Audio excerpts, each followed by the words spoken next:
नमस्कार साथियों, जय हिंद। मेरा नाम है प्रीतेश जोशी और आप सभी का स्वागत है कक्षा 10 के सामाजिक विज्ञान विषय के अध्याय नंबर 7 की तरफ, जिसका नाम है विश्व के प्रमुख घटनाक्रम। इस पूरी की पूरे अध्याय के अंदर हम समझने की कोशिश करेंगे कि ऐसी कौन सी घटनाएं हुई जिसने पूर्णतः विश्व को प्रभावित किया। इसके अंदर हम चर्चा करेंगे अमेरिकी क्रांति की, साथ साथ में हम फ्रांसीसी क्रांति को देखेंगे और हम देखेंगे विश्व युद्धों को। पर भाग नंबर फर्स्ट के अंदर हम सबसे पहले चर्चा करेंगे अमेरिका के स्वतंत्रता संग्राम या फिर अमेरिकी क्रांति को। अगर मैं कहूं कि 1490 से पहले 1492 से पहले अमेरिका के बारे में कोई जानता ही नहीं था, तो आपको लगेगा ऐसा कैसे हो सकता है। आज अमेरिका जो है वो अपने आप में सबसे ज्यादा विकसित या सबसे ज्यादा ताकतवर देश है। तो चलिए सबसे पहले थोड़ा मैप से समझने की कोशिश करते हैं। ये हमें उत्तरी अमेरिका या फिर नॉर्थ अमेरिका जिसे हम कहेंगे वो देखने को मिलता है। इसके अंदर हमें तीन कंट्रीज बड़ी देखने को मिल रही है। एक है मैक्सिको, एक है यूनाइटेड स्टेट्स ऑफ अमेरिका और साथ साथ में कनाडा। और नीचे की तरफ हमें यहाँ पर कुछ आइलैंड देश देखने को मिल रहे हैं, कुछ ऐसे द्वीप वाले देश देखने को मिल रहे हैं। पर इस पूरी की पूरी अगर मैं उपमहाद्वीप की बात करूं या मैं अमेरिकी क्षेत्र की बात करूं, तो हमें इसका इतिहास जानना पड़ेगा। ऐसा क्या हुआ 1492 में जो पहली बार अमेरिका की धरती पर कोई बाहरी व्यक्ति जो है वो कदम रखता है। और बाहरी व्यक्ति जो कदम रखता है वो कौन था? तो वो था भैया क्रिस्टोफर कोलंबस। 1492 में कुछ लोगों को लेकर क्रिस्टोफर कोलंबस जो है वो एशिया की खोज में निकलता है और वो पूर्णतः भारत जाना चाहता था। पर मार्ग जो उसको नहीं मिलता और वो कहां पहुंच जाता है? सब अमेरिका पहुंच जाता है। अमेरिका की जो खोज थी वो अपने आप में विश्व में होने वाली जो सबसे बड़ी और महत्वपूर्ण खोज है उनमें से जानी जाएगी। तो चलिए चर्चा करते हैं सबसे पहले अमेरिकी स्वतंत्रता संग्राम से पहले परिचय के बारे में, संयुक्त राज्य अमेरिका या यूनाइटेड स्टेट्स ऑफ अमेरिका के परिचय के बारे में। 1492 के अंदर क्रिस्टोफर कोलंबस स्पेन से एशिया का जलमार्ग खोजते हुए 12 अक्टूबर 1492 को अनायास ही अमेरिका के बहामा द्वीप समूह पर पहुंच जाते हैं। क्रिस्टोफर कोलंबस ने अपने साथ खाना रखकर, ऐसा कहा जाता है सब 40 दिनों का खाना रखकर और बहुत सारे व्यक्तियों को इस जहाज के अंदर बिठाकर पूर्णतः निकल पड़ता है एशिया का जलमार्ग ढूंढने के लिए। लेकिन वो पहुंच नहीं पाता, खाना भी खत्म होने वाला था। लोगों के अंदर भी लग रहा था कि भाई क्या होगा, कहीं हमारा जीवन खत्म ना हो जाए। लेकिन इतनी ही देर में हमें देखने को मिलता है कि उसको सामने एक क्षेत्र देखने को मिलता है जो कि बहामा द्वीप था। यानी 1492 में क्रिस्टोफर कोलंबस जो है वो पूर्णतः पहुंच चुका था अमेरिका में। पर ये अमेरिका का नाम कैसे पड़ा, इसके बारे में चर्चा करते हैं, इसके नामकरण के विषय में। अमेरिका का नामकरण एक जर्मन भूगोलवेत्ता के सुझाव पर इटालियन यात्री जिसका नाम था अमेरिगो वेस्पूची, उसके नाम उसने जो है पूरी तरीके से इसका नाम रखा। अमेरिका पर अधिकार करने के लिए सबसे पहले स्पेन सबसे ज्यादा अग्रणी था। उसने दक्षिणी अमेरिका के पेरू व मेक्सिको पर पूर्णतः अधिकार कर लिया। यानी हम देखेंगे कि इस पूरे के पूरे क्षेत्र में अपने आप में कुछ कबीले थे जिन्हें रेड इंडियंस कहा जाता था। और इस क्षेत्र के ऊपर सबसे पहला आधिपत्य जमाने वाले के बारे में अगर चर्चा करें तो वो था स्पेन। स्पेन ने कुछ इलाके के अंदर जो है अपना पूर्ण अधिकार स्थापित कर दिया था। स्पेन वासियों ने अमेरिका के सेंट ऑगस्टाइन नामक पहली बस्ती की स्थापना करी, जिसे वर्तमान में फ्लोरिडा के नाम से जाना जाता है। आपने फ्लोरिडा का नाम जो है, अगर आप हॉलीवुड मूवीज के शौकीन है तो आपने सुना होगा साहब, फ्लोरिडा एक नाम का शहर है। उसी तरीके से वहां पर एक बस्ती बसाई गई जिसका नाम था सेंट ऑगस्टाइन। और सेंट ऑगस्टाइन का अगर वर्तमान नाम की बात करूं तो वो है साहब फ्लोरिडा। इसके पश्चात फ्रांस, हॉलैंड, पुर्तगाल, जर्मनी, स्वीडन, ब्रिटेन आदि राष्ट्रों ने अपने उपनिवेशों को पूर्णतः स्थापित करने के यहाँ पर प्रयास किए। तो यहाँ पर एक चर्चा कीजिए और अपने दिमाग लगाइए कि अमेरिका जो था उसके ऊपर ये सारे के सारे देश जा रहे थे और अपने उपनिवेशों को स्थापित कर रहे थे। पर ऐसा क्यों? इस बात को ध्यान से समझिए। देखो, जब मैं बात करता हूं सब यूरोप की, किसकी बात कर रहा हूं? सब यूरोप की। तो यूरोप के जितने भी देश थे उन सब के अंदर एक बहुत बड़ी समस्या थी। ये समस्या थी कि सब उस पूरे की पूरे क्षेत्र के अंदर सबसे पहले तो जनसंख्या बढ़ रही थी, संसाधन जो थे वो कंपैरेटिवली कम थे, और अगर थे तो भी देश में आपस में लड़ाई थी। धार्मिक कट्टरता जो थी वो पूर्णतः बहुत ज्यादा बढ़ रही थी। और इन कारणों की वजह से यूरोप जो है अब रहने लायक नहीं रहा था। इस वजह से काफी सारे ऐसे लोग जो है वो दूर दराज के क्षेत्रों में जाना चाहते थे और एक नए जीवन की तलाश में। उसी तरीके से हमें देखने को मिलता है ये जो यूरोप के काफी सारे देश थे, जैसे हॉलैंड हो गया, स्पेन हो गया, ब्रिटेन हो गया, फ्रांस हो गया, जर्मनी हो गया, ये सारे के सारे उपनिवेश की तलाश में थे। उपनिवेश की तलाश में इस वजह से जहां से वहां से संसाधन ले सके, वहां पर कृषि का विस्तार कर सके, वहां की सारी आर्थिक, सामाजिक और राजनीतिक स्थिति को अपने आधिपत्य के अंतर्गत कर सके। इस वजह से एक के बाद एक देशों का तांता लग गया और वो अमेरिका के अंदर जो है पूर्णतः आकर और अपने अलग अलग क्षेत्र जो है पूर्णतः निर्धारित करने लगे, वहां पर अधिकार स्थापित कर लिया। ब्रिटेन इस प्रयास के अंदर सबसे अग्रणी रहा और वह 18वीं शताब्दी के उत्तरार्ध तक उसने संपूर्ण अमेरिका पर अधिकार पूर्णतः कर लिया था। कि भाई स्पेन ने सबसे पहले शुरुआत करी, फिर हॉलैंड, पुर्तगाल, ब्राजील, जर्मनी, ये सारे के सारे जो देश हैं वो पूर्णतः जाते गए।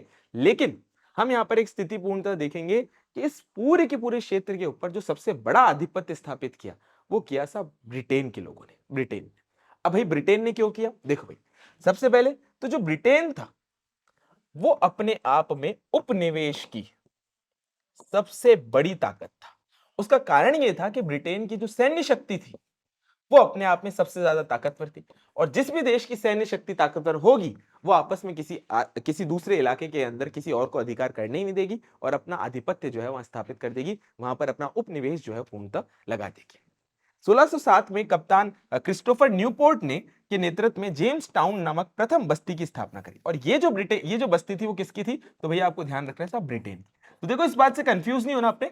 स्पेन ने जो पहली बस्ती बसाई वो थी साहब सेंट ऑगस्टाइन, जो फ्लोरिडा बन गई। ब्रिटेन ने जो पहली बस्ती बसाई वो हमें देखने को मिलता है, उसका नाम था साहब जेम्स टाउन। जेम्स टाउन नामक एक प्रथम बस्ती यहां पर बसाई गई। अब आगे क्या हुआ?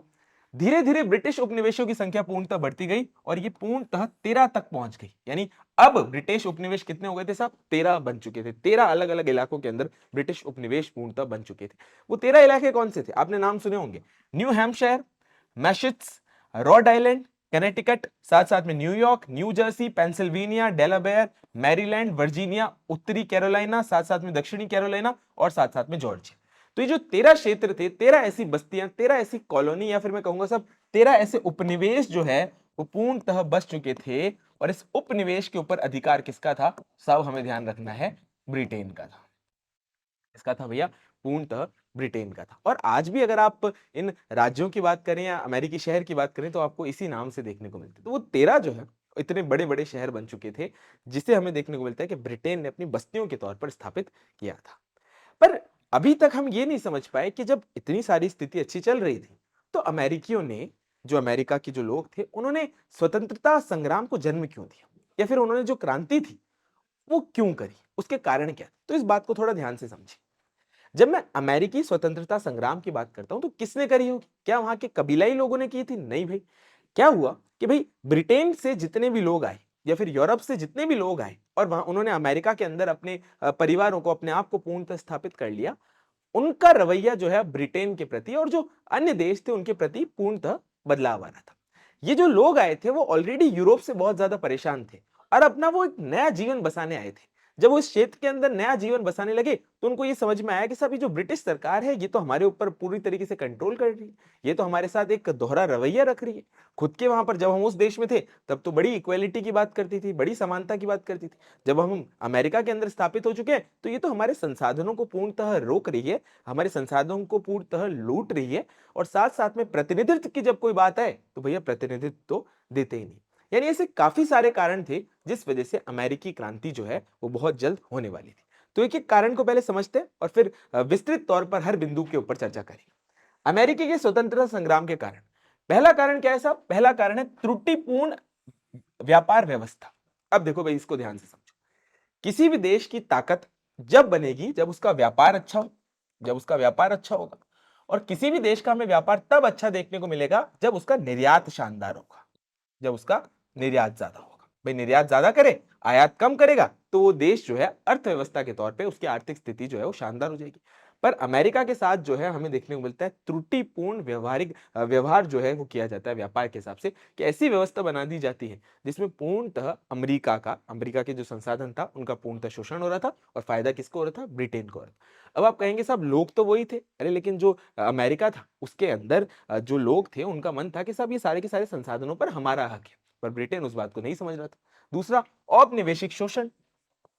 औपनिवेशिक शोषण हमें देखने को मिलता है। औपनिवेशिक शोषण कैसे? कि साहब अमेरिका जो थी उसकी जो 13 कॉलोनी थी, जो अलग अलग 13 उपनिवेश थे, उनके अंदर रहने वालों के ऊपर ब्रिटेन शासन जो है अपने आप में शोषण कर रहा था। और वो शोषण जो था वो इतना ज्यादा बढ़ता गया कि लोगों ने आवाज उठाई और उस आवाज को अपन स्वतंत्रता संग्राम के तौर पर देखते हैं।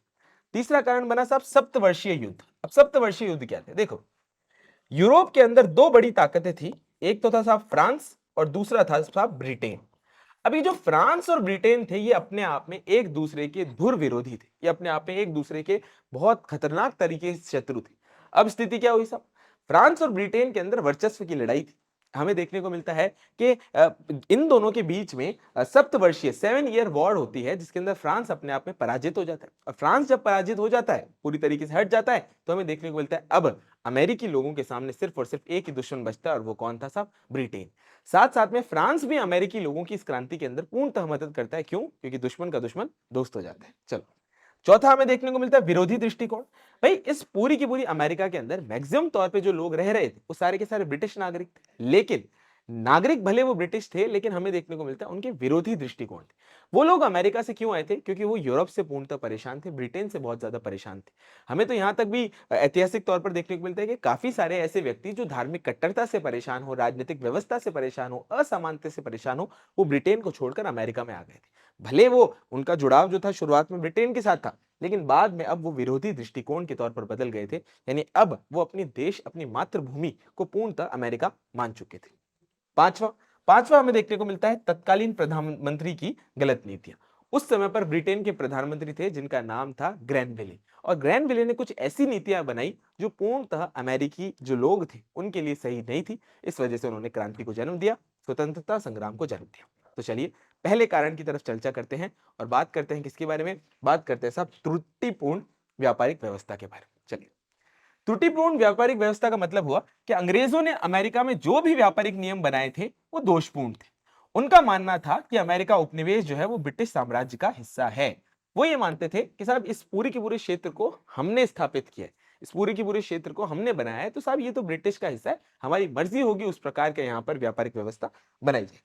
साथ साथ में देखेंगे वहां से आर्थिक लाभ प्राप्त करने के उद्देश्य से उन्होंने वहां की व्यापारिक प्रतियोगिता पूर्णतः समाप्त करने के लिए औपनिवेशिक उत्पादक प्रतिबंध अधिनियम पारित किया। और ये जो अधिनियम था वो अमेरिका के लिए बहुत ज्यादा, अमेरिकी लोगों के लिए बहुत ज्यादा नुकसानदायक पहुंचा, जिस वजह से उनकी व्यापारिक व्यवस्था जो थी पूर्णतः बिगड़ गई। इसके परिणाम स्वरूप अमेरिका में ऊनी वस्त्र, सूती वस्त्र आदि के उत्पादन पर रोक लगा दी गई, जो कि अमेरिका की अर्थव्यवस्था के लिए बहुत ज्यादा खराब। यानी त्रुटिपूर्ण अर्थ जो ये व्यापार व्यवस्था थी वो एक बड़ा कारण बनी किसकी? स्वतंत्रता संग्राम। अब दूसरी तरफ हम बात करते हैं शोषण की। किस प्रकार के शोषण की? औपनिवेशिक शोषण की। ब्रिटेन ने अपने उपनिवेशों के शासन को नियंत्रित करने के लिए वहां के गवर्नर जनरल की नियुक्ति की थी। गवर्नर जनरल ने वहां पर प्रशासनिक नियम बना सकता था और वह उनको रद्द करने का भी अधिकार भी उन्हीं का था। अमेरिकी वासी इसे अपनी स्वतंत्रता में बाधा मानते थे। अब इस बात को आप ध्यान से समझो। भाई ब्रिटेन ने अमेरिका के अंदर शासन व्यवस्था को सुदृढ़ करने के लिए गवर्नर जनरल बनाया। अब जो गवर्नर जनरल बनाया वो तो अमेरिका का है ही नहीं। क्या वो अमेरिकी लोगों के लिए अच्छा भाव रखेगा? क्या उनके लिए सद्भावना रखेगा? भाई बिल्कुल भी नहीं रखेगा। इस वजह से वो जो गवर्नर जनरल था, जो गवर्नर जनरल का पद था, वो अमेरिकी वासियों को फूटी आंख भी नहीं बहाता था। इस वजह से उन्होंने सोचा कि साहब ये तो हमारी स्वतंत्रता का पूर्णतः हनन है, और उन्होंने क्रांति। अब आ जाओ भैया तीसरे कारण की तरफ, वो सब सप्तवर्षीय युद्ध।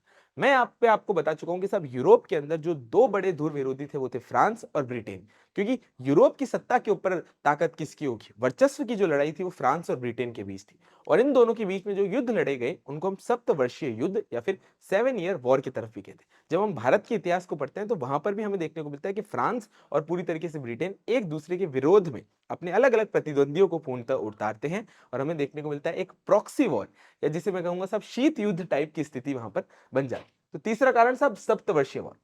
इंग्लैंड और फ्रांस में औपनिवेशिक प्रतिस्पर्धा थी। जिस समय पर इंग्लैंड अमेरिका में अपने उपनिवेश के विस्तार में लगा हुआ था, उसी समय फ्रांस भी अमेरिका में अपने उपनिवेशों का विस्तार पूर्णतः कर रहा था।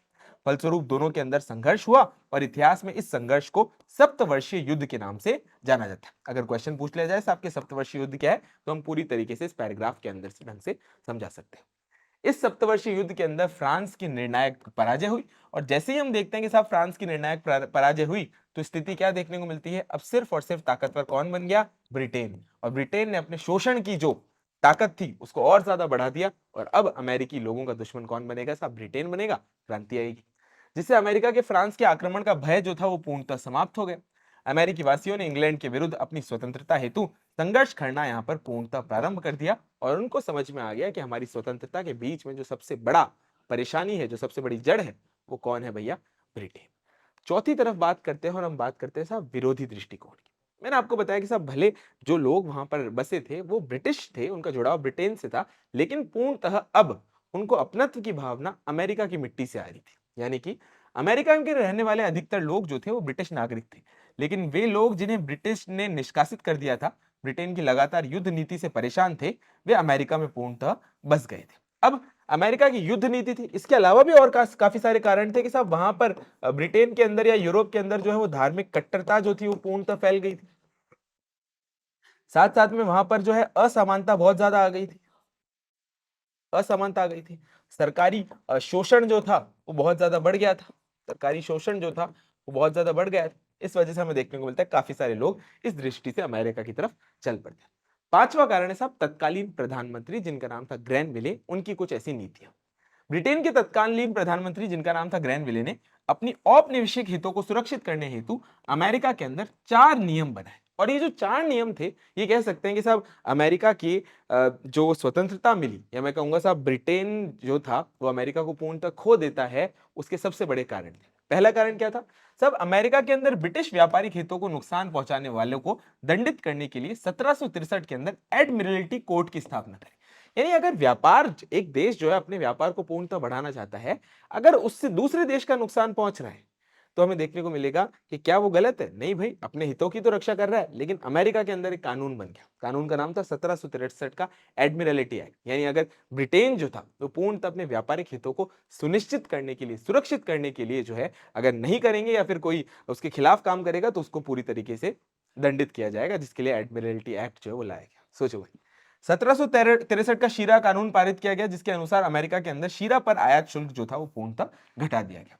तीसरा, अमेरिकी वासियों की सुरक्षा के नाम पर वहां की एक ब्रिटिश सेना रखने का प्रस्ताव दिया, जिसका 1/3 व्यय जो था वो पूर्णतः अमेरिका से करना होता था। अब यहां पर देखो भाई, अमेरिकी वासियों की सुरक्षा किससे की जाएगी? भाई किसी से नहीं की जाएगी, लेकिन फिर भी वहां पर सेना रखने का एक प्रस्ताव किया गया। और सेना का पैसे कौन देगा साहब? जब सारे की सारी चीजें ब्रिटेन ले रहा है, तो सेना की जो सैलरी है, सेना का जो व्यय है, वो भी ब्रिटेन देगा। लेकिन नहीं, उसका खर्चा जो है वो पूर्णतः किससे देखने को मिला? 1/3 व्यय जो था वो अमेरिका को देना था। सोचो, अमेरिका के मिसिसिपी क्षेत्र में बड़े बड़े क्षेत्र जो थे वो रेड इंडियंस के लिए सुरक्षित कर दिए गए, जिससे वहां के आम लोग जो थे उन्होंने पूर्णतः क्रांति को जन्म दिया। वो सभी कार्य अमेरिकी शोषण के लिए थे, इसलिए अमेरिका जनता को अपने आप को अपमानित व शोषित मानने के फलस्वरूप उनके मन में क्रांति की भावना जागृत हुई। और हम फिर देखते हैं कि साहब एक ऐसी क्रांति की शुरुआत होती है जो पूरी की पूरी दुनिया के अंदर बड़े तौर पर एक ऐसा मैसेज देती है कि साहब ब्रिटेन की जो ये औपनिवेशीकरण या साम्राज्यवादी की नीति है, इसके खिलाफ अगर एकजुट हुआ जाए, इसके खिलाफ अगर क्रांति की जाए, तो आपको सफलता पूर्णतः मिलेगी। और ये क्रांति कौन सी है? तो सब अमेरिकी क्रांति। चलिए, अब हम ये समझने की कोशिश करते हैं कि सर इतने सारे अगर कारण थे, पर फिर भी क्रांति के कोई ना कोई तात्कालिक कारण तो जरूर रहे होंगे। क्योंकि क्रांति जो है, वो विद्रोह जो है, वो अपने आप में एकदम से शुरू हो जाता है। काफी सारे कारण होते हैं जो उसको पूरी तरीके से दबाव बनाते रहते हैं, लेकिन कुछ ऐसे कारण होते हैं जो आग लगा देते हैं। ऐसी चिंगारी होती है जो पूर्णतः आग लगा देती है। ऐसी कौन सी चिंगारियां थी, ऐसे कौन से तात्कालिक कारण थे जिन्होंने अमेरिकी की क्रांति को जन्म दिया? तो चलिए, इसके लिए हमें बात करनी पड़ेगी साहब 3 कारण। पहला है स्टैंप एक्ट। अब स्टैंप एक्ट क्या था, इस बात को थोड़ा समझो कि साहब जितने भी सरकारी दस्तावेज हैं, उन सारे के सारे सरकारी दस्तावेजों के ऊपर हमें देखने को मिलता है कि स्टाम्प लगाना जो है वो पूर्णतः अनिवार्य कर दिया। और स्टाम्प लगाना अनिवार्य कर दिया, तो उससे देखने को मिल रहा है फायदा किसको पहुंचेगा? सब ब्रिटेन को पहुंचेगा। इस वजह से हमें देखने को मिलता है स्टैंप एक्ट जो था वो बड़ा कारण बना। दूसरा, आयात कर अधिनियम। आयात कर अधिनियम ने पूरी तरीके से अमेरिकी जो आर्थिक स्थिति थी उसके ऊपर बड़ा नकारात्मक तौर पर दबाव डाला, और इसने क्रांति को जन्म दिया। तीसरा, हमें देखने को मिलता है कि बॉस्टन टी पार्टी। और हमें देखने को मिलता है कि बॉस्टन टी पार्टी जो है, इस ब्रिटेन के साम्राज्य के, अमेरिका के अंदर ब्रिटिश के साम्राज्य के अंदर ताबूत की आखिरी कील निकलती। एक एक को ध्यान से समझते हैं। और सबसे पहले हम बात करते हैं किसके बारे में? तो तात्कालिक कारण में सबसे पहले बात करेंगे स्टैंप एक्ट। ब्रिटिश साम्राज्य की आय में वृद्धि के उद्देश्य से ब्रिटिश प्रधानमंत्री ग्रैनविले ने 1765 के अंदर एक नियम पास किया, जिसके अंतर्गत सभी प्रकार के सरकारी दस्तावेज पर निर्धारित राशि का एक स्टैंप लगाना पूर्णतः अनिवार्य हो गया। इस स्टैंप के जो पैसे हैं वो कहां जाते थे? सब ब्रिटेन के खजाने में जाते थे। इसका अमेरिका में घोर विरोध हुआ। इस समय ब्रिटिश संसद में अमेरिकी वासियों का कोई भी प्रतिनिधित्व नहीं था। अर्थात उन्होंने प्रतिनिधित्व नहीं तो कर नहीं नाम का एक नारा दिया, जिसको अंग्रेजी भाषा के अंदर कहते हैं नो रिप्रेजेंटेशन नो टैक्सेशन। कि साहब अगर आप हमें प्रतिनिधित्व नहीं दे रहे हो, तो फिर हम आपको कर क्यों दे? तो साहब प्रतिनिधित्व नहीं तो कर नहीं का एक नारा जो था पूर्णतः अमेरिका के अंदर गूंजने लगा। फलस्वरूप 1766 के अंदर हमें देखने को मिलता है स्टैंप अधिनियम को पूर्णतः समाप्त कर दिया गया। और शुरुआती मतलब क्रांति से पहले की अमेरिकियों के लिए एक ये बड़ी जीत थी।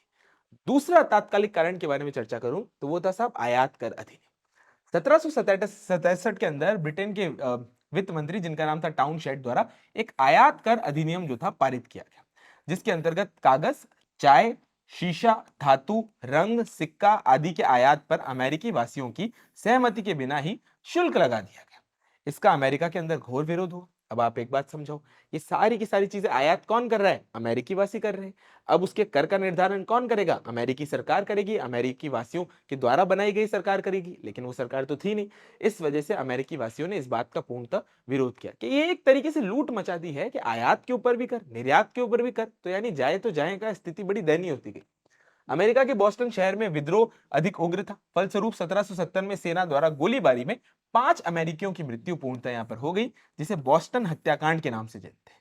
अंततः हमें देखने को मिलता है ब्रिटिश सरकार ने चाय पर 3 पेंस प्रति पाउंड का कर रखकर बाकी कर अधिनियम को जो था पूर्णतः निरस्त कर दिया। यानी अमेरिका के लिए एक दूसरी जीत थी मिली।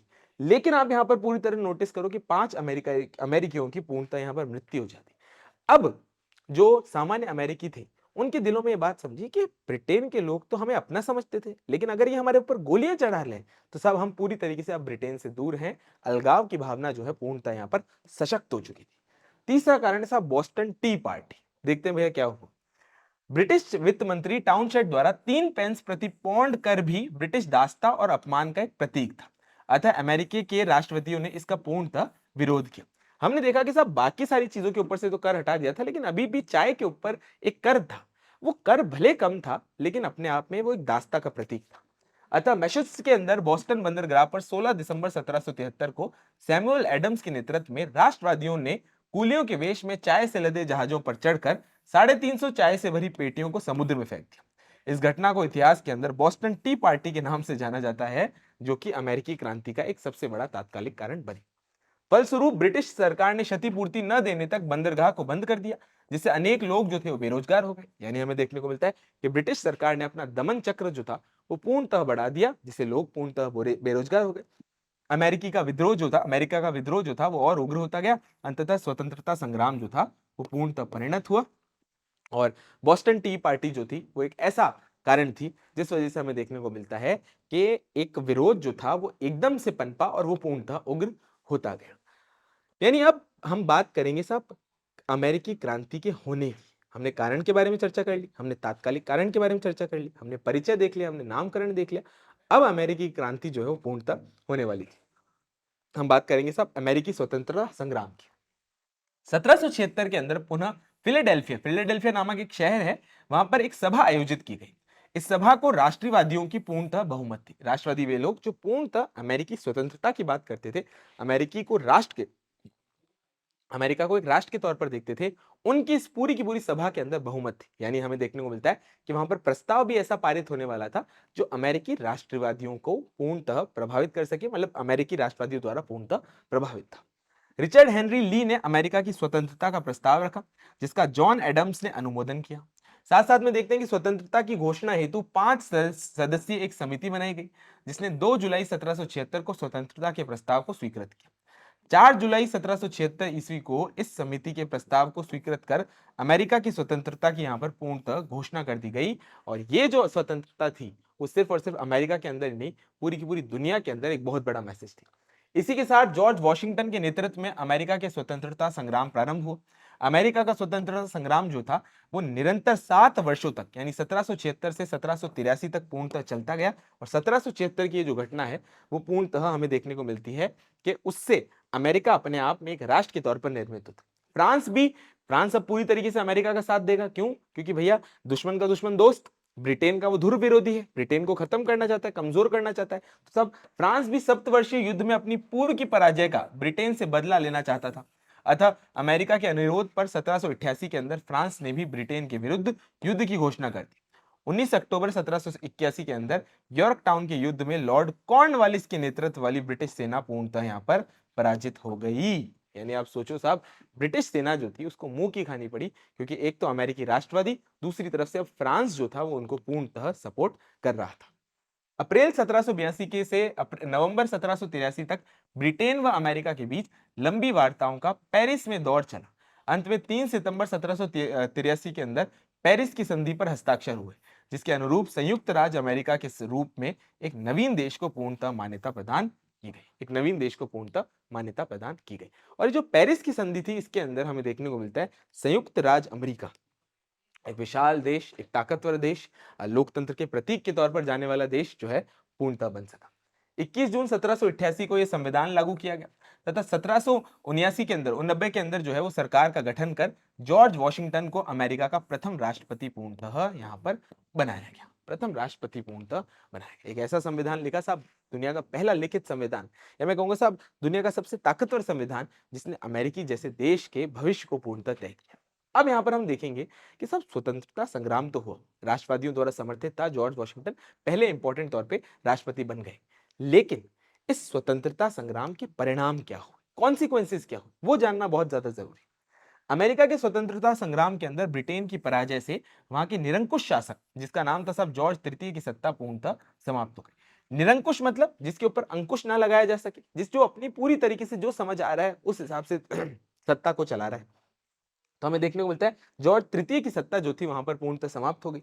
इंग्लैंड में अब नवीन उपनिवेशों की खोज के लिए नए क्षेत्रों को तलाशना शुरू किया, और हमें देखने को मिलता है अपनी औपनिवेशिक नीति में भी व्यापक फेरबदल। इंग्लैंड को समझ में आ गया कि साहब अगर इस तरीके से हम साम्राज्य को आगे बढ़ाएंगे तो काम नहीं चलेगा, यानी अपनी नीतियों को भी उन्होंने पूर्णतः बदलाव किया। और मैं ये कहूंगा साहब अपनी बदली हुई नीति, अपने एक्सपीरियंस का इस्तेमाल करते हुए उनको एक नया उपनिवेश मिलने वाला था। मैं कहूंगा साहब उपनिवेश की पूरी तरीके से ताकत शुरुआत कर दी थी, और वो कौन था? वो था हमारा प्यारा भारत। उसने अपने उपनिवेशों पर शोषण के स्थान पर सहयोग की नीति अपनाना भी प्रारंभ किया। अमेरिका के स्वतंत्रता संग्राम के फलस्वरूप ही उसने आयरलैंड की जनता को ब्रिटिश नियंत्रण से पूर्णतः मुक्ति मिली। क्यों? क्योंकि अमेरिका का जो स्वतंत्रता संग्राम था वो पूरी की पूरी यूरोप में जहां जहां पर उपनिवेश फैला हुआ था उनके लिए एक मैसेज था कि साहब लड़ोगे तो जीतोगे, प्रतिनिधित्व नहीं तो कर नहीं। जिस फ्रांस के सहयोग से अमेरिका ने स्वतंत्रता प्राप्त की थी, उसी फ्रांस की जनता ने अपने क्रूर शासक के अत्याचारों से मुक्त होने का प्रयास करने लगी, और फलस्वरूप हमें देखने को मिलता है 1789 के अंदर फ्रांस की क्रांति पूर्णतः हुई। यानी मैं इस चैप्टर की शुरुआत में जो बता रहा था कि साहब ऐसी क्रांति, ऐसा स्वतंत्रता संग्राम जिसने पूरी दुनिया को एक मैसेज दिया कि अगर शोषण हो रहा है, अगर शासन निरंकुश है, तो आपको पूर्णतः आवाज उठानी चाहिए, और वो आवाज सुनी भी जाएगी और क्रांति सफल भी होगी। अमेरिका के बाद आयरलैंड हो या फिर मैं कहूंगा साहब सबसे पहले फ्रांस पूर्णतः क्रांति के अंदर झुक गया, और सफलता भी। अगले वाले भाग में हम समझने की कोशिश करेंगे फ्रांस की क्रांति को। इस पार्ट के अंदर इतना ही। आशा करता हूं आपको ये सेशन अच्छा लगा होगा। मिशन ज्ञान के परिवार के साथ बने रहें और इन क्लासेस को निरंतर शेयर कीजिए। अंत में एक ही बात, भारत है मेरी जान और मिशन है मेरा ज्ञान। जय हिंद, जय भारत और जय Rajasthan. Thank you so much.